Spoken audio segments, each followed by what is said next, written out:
Bonjour à tous, bienvenue sur Décodage immédiat. Donc, une petite émission pour parler de l'actualité qui nous intéresse, et notamment le décodage des médias Internet. Donc, ce soir, nos invités sont Cindy. Cindy, un petit mot? Oui, bonsoir à tous. Moi, c'est Cindy, co-administratrice des groupes Facebook Méditation mondiale de libération planétaire et Préparez-vous au changement et vivez la révolution vibratoire. Eh ben, dis donc, il faut prendre une grande inspiration pour arriver à dire tout ça très vite. Jonathan? Ouais, salut, bonsoir. Moi, je m'occupe du site Exoportail et puis Loom, on va essayer de décoder quelques infos intéressantes. Julie Rennes? Salut à tous, nous on est co-administrateurs du site Prepare for Change FR. Super. C'est génial, mais vous nous direz peut-être ce que c'est. Et alors, moi, Hervé Gaïa, donc moi, je gère le site révolutionvibratoire.fr. Voilà. Bon, alors, qui est-ce qui veut commencer là pour ce soir? Qui est-ce qui veut prendre la parole? Je me demandais si vous étiez au courant de ce truc-là avec les décrets pris par Trump le 21 décembre à propos de, en gros, récupérer des droits par rapport à la CIA. Vous l'avez vu passer, ça? Récupérer quoi? Récupérer plus d'emprise sur la CIA, à savoir déprivatiser, par exemple, leurs recherches et faire en sorte qu'ils ne puissent plus continuer comme ça à jouer contre lui. Ce décret, c'était pas vraiment ça. Enfin, il en a passé plusieurs en fait. Mais si tu parles du décret du 21, c'était pas ça en fait.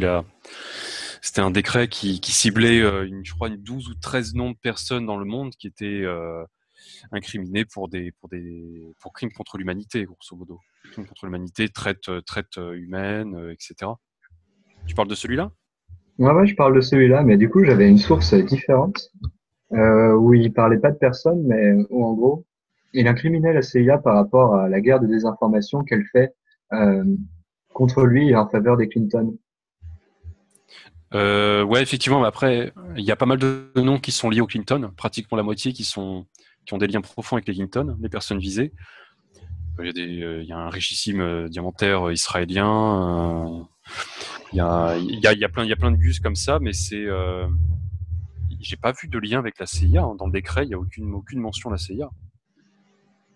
Bah, de toute façon, je t'enverrai le lien, puis il sera également en lien avec la vidéo qui sera postée. Donc ça, chacun pourra se faire une idée. Puis j'aime beaucoup l'article sur lequel j'avais trouvé ça parce qu'il donne carrément la source pour le décret du 21. Ça, chacun sera à même de juger la pertinence de l'info. Ouais, j'ai traité le truc. La source, c'est le décret publié officiellement sur le site de la Maison Blanche. Ok, j'irai voir. Ça me permettra de recouper. Ouais, je t'enverrai ça tout à l'heure si tu veux. Oui. Mais essentiellement, moi j'étais assez suspicieux. Je pensais que c'était essentiellement la faction jésuite qui, pour prendre l'expression de Cobra, qui jette la faction Clinton, Bush, Illuminati, on va les appeler comme ça, sous le bus, tu vois, qui les sacrifie en fait. Ces formes de pseudo-rivaux subalternes, et en fait, d'après la convergence de plusieurs sources, il semblerait que ce soit en fait les white hats là, ou les chapeaux blancs, on va dire les militaires positifs en fait, qui ont balancé ce décret-là. Dans un but plus élevé à court terme et à moyen terme pour des choses plus importantes qui vont arriver, de l'ordre d'arrestations plus intéressantes de gros bonnets de la mafia planétaire, quoi, on va dire ça comme ça. Moi, ce que j'ai retenu de ce décret, c'est, enfin, si on parle bien du même, c'est qu'en l'occurrence, il promulguait un arrêté comme quoi toutes les personnes qui participent au trafic humain, à la pédocriminalité, etc., auraient leurs biens confisqués. Donc, c'est une façon de préparer en même temps les arrestations massives. Ouais, c'est de la confiscation de biens et d'avoir. T'as évoqué, Jonathan, tu as évoqué le nom de Cobra. Pour nos auditeurs, tu peux préciser juste en deux mots de qui on parle quand on parle de Cobra? Oui, vaguement, c'est quelqu'un qui se définit comme étant le porte-parole d'un mouvement qui s'appelle le mouvement Résistance, et qui est un amalgame, ou on va dire un amalgame de groupes surentraînés, un peu, on va appeler ça une sorte de Black Ops lumineux qui vivent sous la surface de la Terre, donc dans des bases souterraines, et qui ont un rôle important, mais derrière le rideau sur des opérations des opérations secrètes de la surface terrestre. Donc entre la guerre, entre les factions qui oppressent l'humanité et celles qui essaient de plutôt déjouer cette situation et d'essayer de donner un coup de main à l'humanité. On va le formuler comme ça. J'aime bien l'expression Black Ops de lumière. Pas mal. Ouais, ça fait un contraste bizarre. Mais bon, on sera amené à reparler de tout ça de toute façon. Ok. Qu'est-ce que vous vouliez aborder encore? En parlant de Cobra, il y avait Cindy là, qui m'avait dit un truc sur ça tout à l'heure. Oui, pour parler de la nouvelle mise à jour de Cobra concernant l'opération, je crois que c'est Mjolnir, le marteau de Thor. Donc, je trouve que c'est une mise à jour plutôt encourageante et qui nous explique pas mal de choses. Et là, on s'aperçoit vraiment qu'à plusieurs niveaux, les forces de la lumière progressent, non seulement au-dessus de la surface, aussi en dessous évidemment, mais que ça commence à atteindre la surface, puisque de plus en plus de la population de surface est éveillée, parce que maintenant de plus en plus de gens sont conscients de ce qu'on leur cache au niveau des gouvernements, les Illuminati, Bilderberg, puisqu'on voit aussi que les gens ne sont plus dupes face aux vaccins et aux lobbies pharmaceutiques. Donc, mais Cobra nous explique en plus que on a des civilisations extraterrestres qui nous aident de plus en plus, surtout les Pléiadiens, puisque Cobra se définit lui-même comme étant pléiadien, pour rajouter à ton explication, Jonathan. Et je suis beaucoup Cobra, moi, parce que je trouve qu'il a parmi les divulgateurs, c'est un des plus crédibles. C'est un de ceux avec lesquels on peut le mieux vérifier les informations, contrairement à Benjamin Fulford, où il faut vraiment discerner le vrai du faux, et c'est pas toujours facile. Et contrairement aussi à Wilcock, où Wilcock, c'est beaucoup plus de la synthèse, où aussi certains de ses articles sont très longs, déjà avec beaucoup de chiffres, ce qui perd un petit peu les gens. Donc, je préfère Cobra au niveau de la clarté des informations, même si pour certains, ça peut paraître un petit peu trop la tête dans les étoiles quand on croit Cobra. Ouais, c'est ce que j'allais dire en fait. C'est pas à la portée de tout le monde non plus. Oui. Voilà ce que dit Cobra, ce qui parle beaucoup d'IT, il parle beaucoup de géopolitique galactique et puis quand on parle d'anomalies plasmatiques notamment, c'est pas des notions qui sont forcément très simples. Et d'ailleurs, par rapport à ce que tu disais là sur le marteau de Mjolnir là, je voulais dire un truc, c'est que d'après ce que j'en comprends, ce serait une espèce d'arme un peu particulière ou un super radar qui permet de détecter des entités qui sont particulièrement négatives et qui sont encore dans la sphère terrestre, pour leur demander en fait de choisir, soit de s'aligner sur ce qu'on appelle le codex galactique, soit d'être tout simplement emmené au soleil central, comme on dit, pour aller vivre une grande purification à la lumière comme ils en ont bien besoin. Bon, je sais que ça peut paraître complètement perché, ça aussi, mais c'est quand même intéressant de le dire. Paye ton coup de soleil final quand même. Ouais, c'est ça, ouais. Un bon coup de soleil final, ouais. C'est ça. Mais tu peux expliquer ce que c'est le codex galactique? Parce que ça n'a peut-être pas parlé. Le codex galactique, si tu veux, c'est il faut introduire une autre notion, c'est la notion de la confédération galactique, c'est-à-dire qu'on considère que effectivement il existe une multitude de peuples qui sont pas d'ailleurs que dans la dimension physique, qui sont beaucoup dans des dimensions plus subtiles que la dimension physique dans laquelle nous sommes, et qui sont des êtres qui savent vivre justement dans la paix au niveau galactique, et pour ça ils ont mis en place un codex de respect mutuel des civilisations, de respect entre les différentes civilisations, entre les différents peuples. Et donc, mais je pense que ça, c'est un sujet qu'on devrait adresser plus spécifiquement, parce que c'est super important cette notion de codex galactique, parce que notamment il y a des notions de respect du libre arbitre, que chaque être a droit en fait à l'abondance et au bonheur, ce qui peut nous paraître complètement décalé parce que nous on vit dans une matrice noire et on comprend limite pas trop comment ça peut exister, mais ce codex galactique justement prévoit ça, que chaque être vivant dans la galaxie a droit à l'abondance, à l'accès à la lumière et au bonheur de façon illimitée et sans devoir être esclave d'un système. En fait, c'est un peu la déclaration universelle des droits de l'homme, mais au niveau de l'univers, quoi. C'est une charte Parfaite morale, analogie. une espèce de charte morale en adéquation avec les lois universelles, quoi, en gros, non? Ouais, c'est ça, tout à fait. Mais en même temps, voilà, c'est pas, on n'y est pas du tout. Sur la Terre, on n'y est pas du tout. Et c'est bien ça le problème. En fait, la Terre est une anomalie galactique en réalité, et c'est bien ce qui doit être résolu. Non, je crois qu'il y a 2-3 syndicats qui n'ont pas signé, là, effectivement. Ouais, il y a la CIA notamment. On en parlait tout à l'heure. Bon, bref. Alors, info suivante. Bah, écoute, puisque tu me relances sur la CIA, là, je viens de repenser à une info. C'était le fait que, encore Trump, là, c'est assez récent, veut libérer Julian Assange, donc le patron de Wikileaks. Et alors que dans le même temps, les Russes, justement, effacent une grosse base de la CIA en Syrie. Est-ce que vous l'avez vu passer, ça? Non, mais je comprends pas le rapport entre Assange et la base en Syrie. Entre Assange et quoi, pardon? La base en Syrie. La base en Syrie? De la CIA en Syrie, c'est ce que tu as dit? Ouais, exact. Bah, écoute, en l'occurrence, le lien entre les deux, il est donné dans ce bon article que j'ai lu. Après, je sais que Assange, il a signalé qu'il était d'accord avec, on va dire, le modus operandi que Trump lui proposait pour venir aux États-Unis. Enfin, pour être libéré par Trump et arriver aux États-Unis. Mais là, comme ça, après la journée de 8 heures, je ne saurais pas trop dire. T'as vu ça où, là, par rapport à Assange? Parce que moi, en fait, j'ai essayé de suivre cette histoire et j'ai trouvé, alors sans forcément dire que c'est faux, mais j'ai trouvé des éléments qui indiquaient le contraire, et notamment une interview de sa mère qui disait que cette information était fausse et que c'était de la propagande, quoi, pour lui nuire. Merde, alors. Bah, j'ai trouvé ça comme toutes les bonnes infos sur un blogspot.fr. Sur quoi? Un blogspot.fr, j'ai plus le nom. D'accord.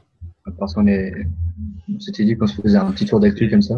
Oui, et même Benjamin Fulford, je crois qu'il disait que Assange était déjà aux États-Unis. Alors, sauf si c'est un jeu, tu vois, un jeu billard à 3 bandes, ce qui est possible.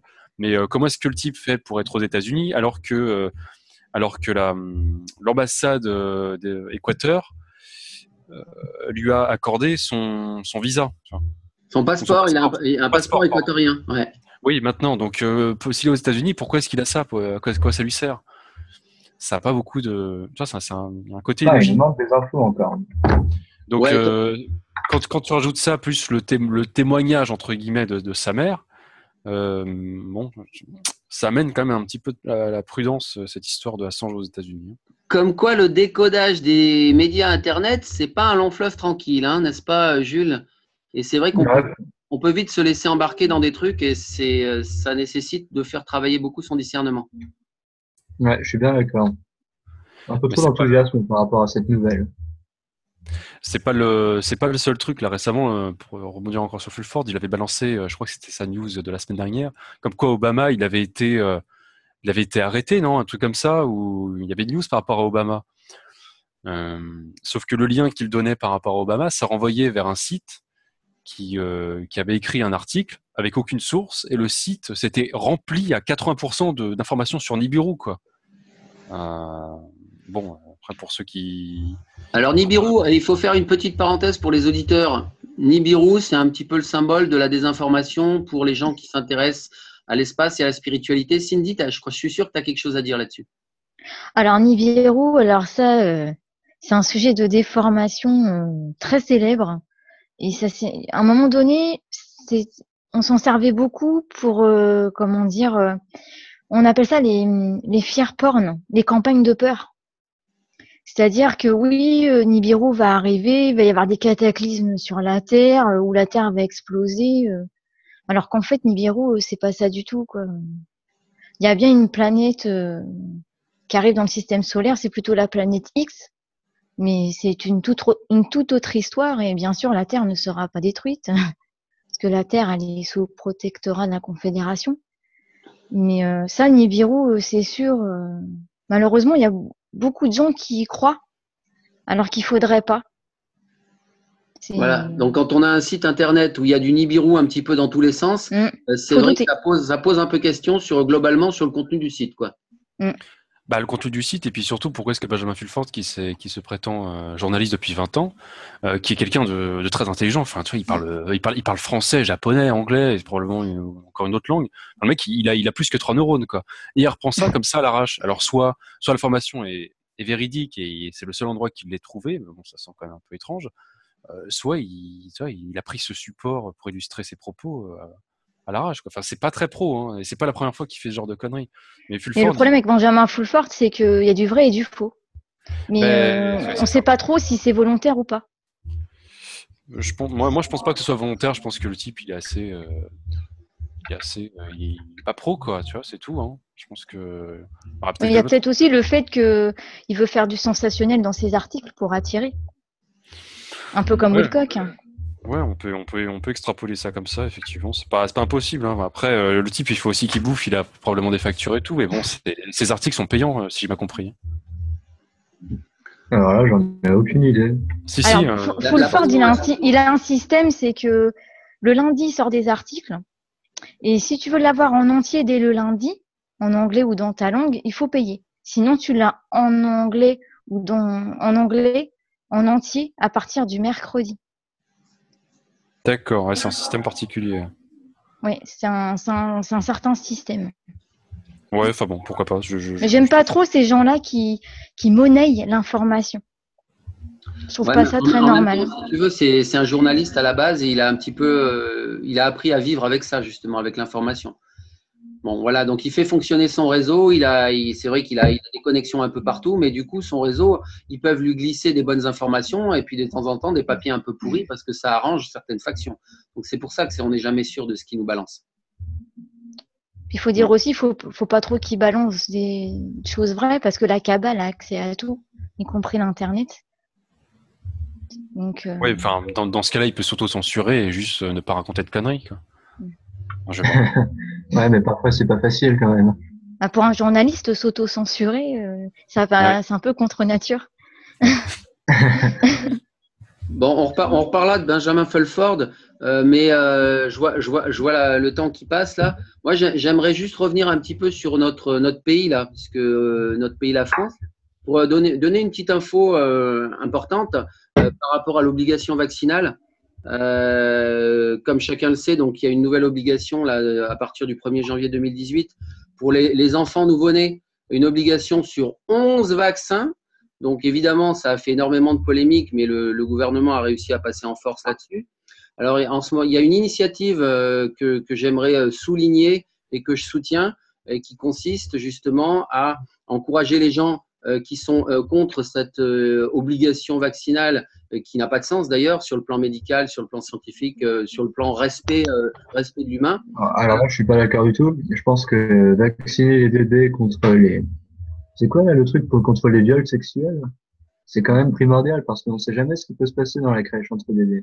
Voilà, c'est ça. Non. Ouais, non, mais c'est l'hépatite B. L'hépatite B se transmet par le sang ou éventuellement le sperme. Voilà. Mais c'est vrai que les bébés, normalement, ils sont pas trop censés faire des choses dans les crèches. Enfin bref. Ça c'est laissé à la discrétion des parents. Ouais. Alors ça pourrait nous amener sur un autre sujet qui est la pédophilie, mais on n'en parlera peut-être pas aujourd'hui. La pédocriminalité notamment. Et donc voilà, je voulais dire, il y a une initiative pour une plainte à déposer au pénal. Donc j'ai écrit plusieurs articles sur le sujet sur révolutionvibratoire.fr.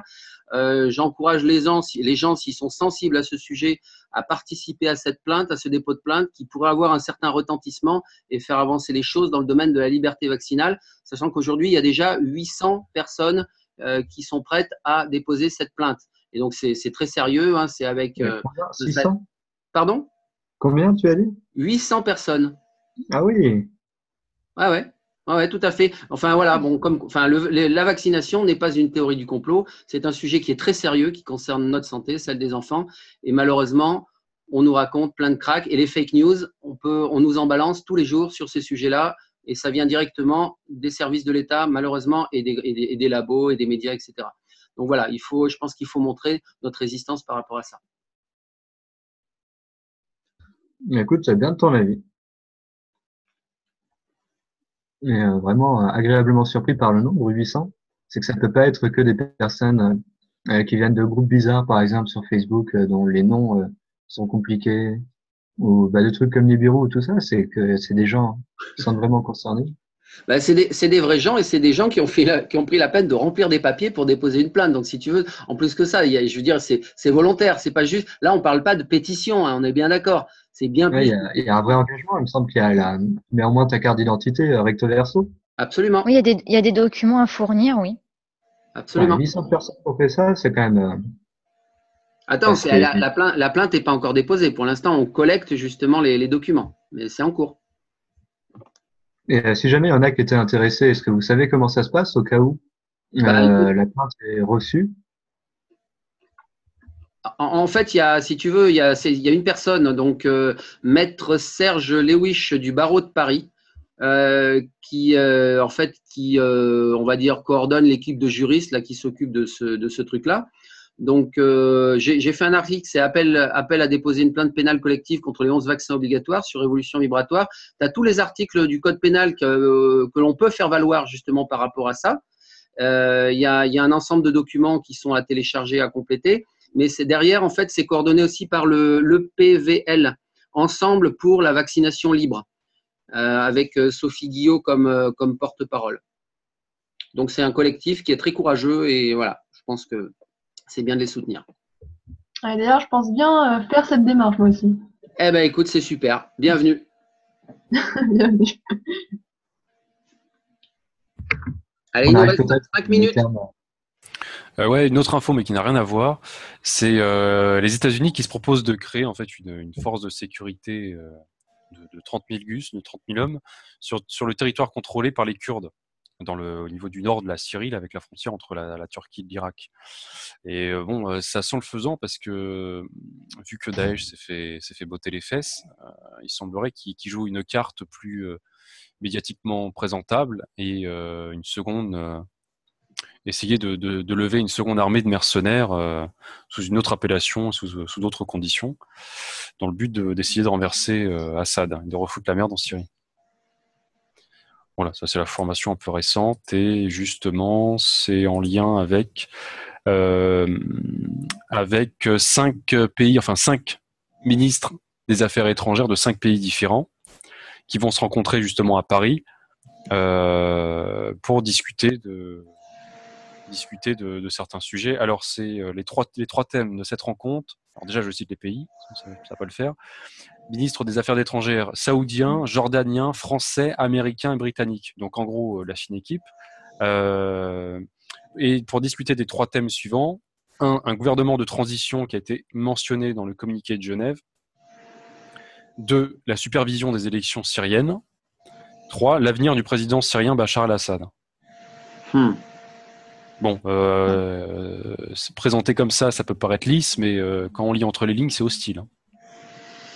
La Syrie, c'est pas aussi le lieu d'un vortex énergétique, Hervé, il me semble, non? Oui, effectivement. Car toute intervention de guerre physique cache toujours quelque chose d'énergétique derrière, évidemment. Ouais. Ça, les auditeurs n'en ont pas forcément conscience. Alors, non. En l'occurrence, on a apaisé un petit peu là tout ce qui s'est passé en Syrie là avec la fin, ou presque. C'est pas tout à fait la fin des conflits, mais quasiment. Mais là, je suis pas sûr. C'est difficile d'analyser. Là, on a encore trop peu d'infos. T'as un article sur Exoportail, Jonathan, là-dessus? Sur ce que je viens de dire? Ouais. En partie. Sinon, j'ai des sources externes là. J'ai pas encore fait un article dessus. Après, mais faut voir parce que j'ai des articles, ouais. En fait, on sait bien qu'aujourd'hui, il y a encore des velléités de créer une 3e guerre mondiale. Ils essayent par tous les moyens mais ils n'y arriveront pas, rassurez-vous. Mais ça n'arrivera pas, effectivement. Donc, on se demande toujours derrière ce genre d'initiative si c'est la véritable volonté d'amener plus de paix sur la planète ou bien si c'est pour essayer de semer le trouble de façon insidieuse. C'est bon, voilà. Là, non, cette initiative, entre guillemets, c'est clairement pour foutre la merde. Hein.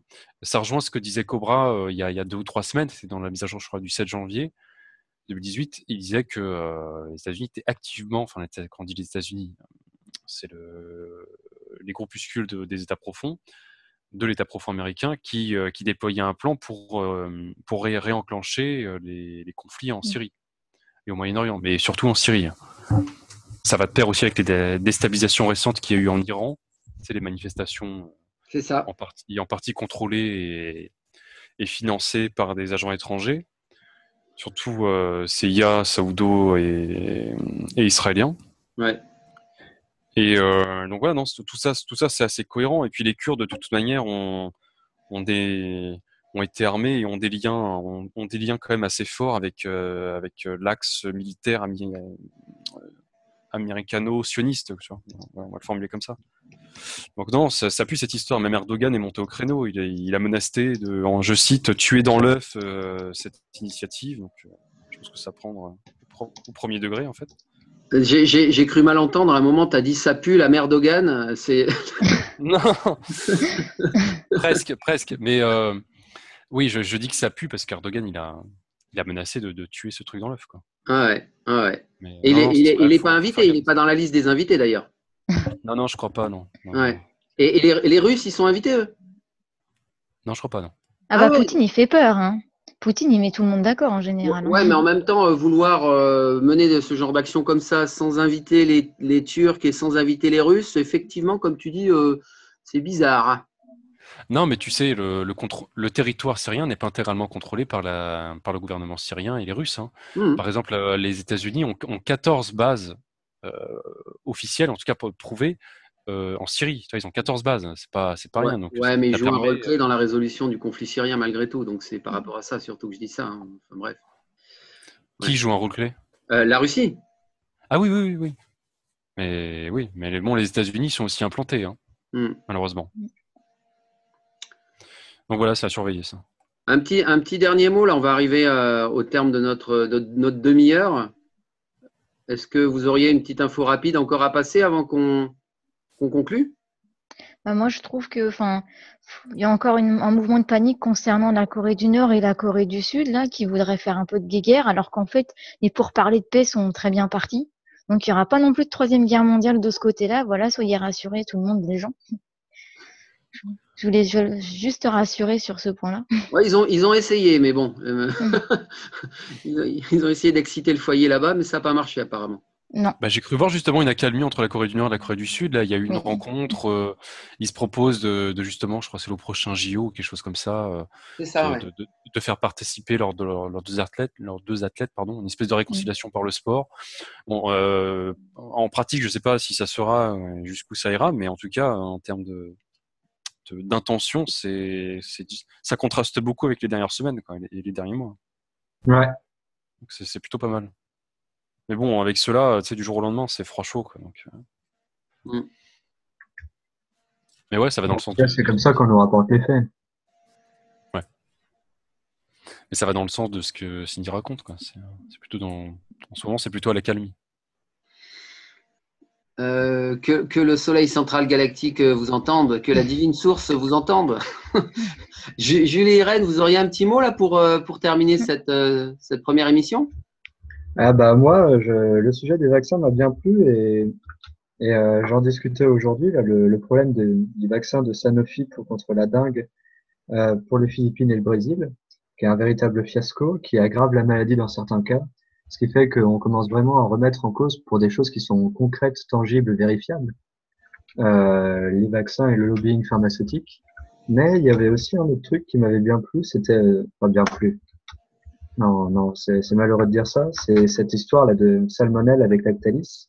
On se rend vraiment compte qu'il y a un problème vis-à-vis de cette dangereuse envie de faire du fric en laissant des produits dans les magasins qui sont pas bons sans même les rappeler.